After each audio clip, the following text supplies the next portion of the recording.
I walked into the gym, feeling the usual adrenaline rush before a good workout.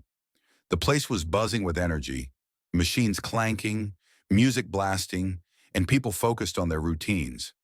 As I made my way to the lockers, I noticed Barron Trump on the far side of the gym. He was taller than most, his posture straight, exuding quiet confidence. He was lifting weights, his expression one of deep concentration. Just as I was about to start my own routine, I heard a sharp voice cut through the gym. A man, clearly irritated, had walked up to Barron.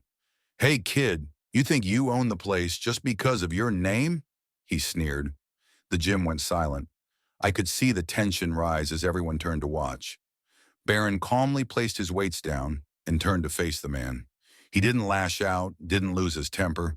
Instead, he wiped the sweat off his brow and simply asked, "Is there a problem?" The man scoffed. "Yeah, there is.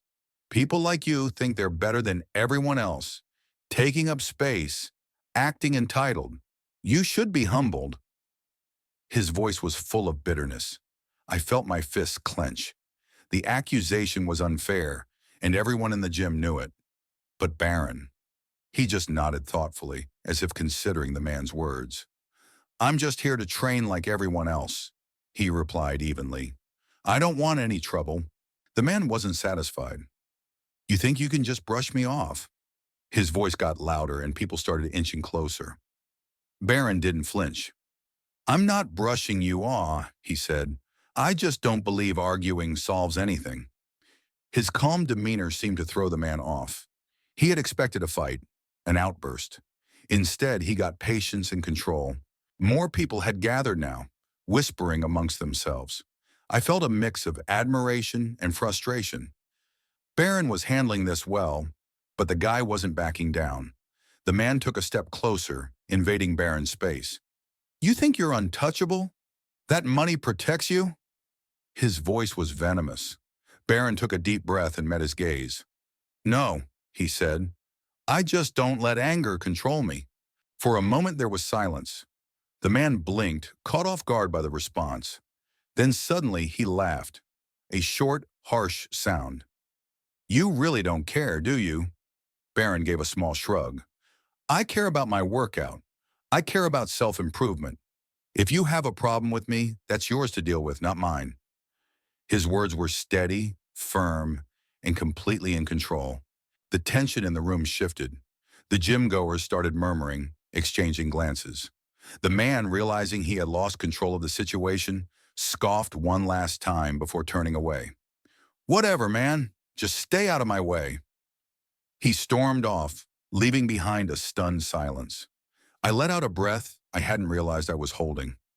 Barron exhaled too, shaking his head slightly before turning back to his weights. People started moving again, the moment passing, but I noticed something change. There was a newfound respect in the way people looked at Barron now.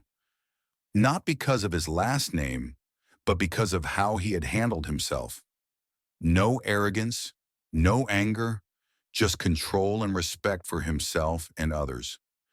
I decided to finish my own workout, but I kept stealing glances his way, still impressed by what had just unfolded.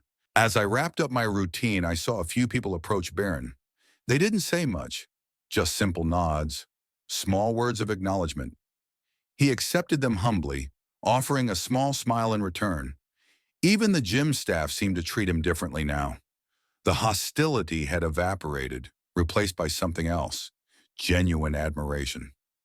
I grabbed my towel, feeling oddly inspired. As I left the gym that day, I thought about what I had witnessed. Strength wasn't just about lifting weights, it was about restraint, about knowing when to fight and when to walk away. Barron had taught everyone in that gym a lesson, one that had nothing to do with wealth or power. It was about character. And as I stepped into the cool evening air, I knew I'd never forget it. Thank you for listening. If you enjoyed it, don't miss the next story. A new story awaits you every evening.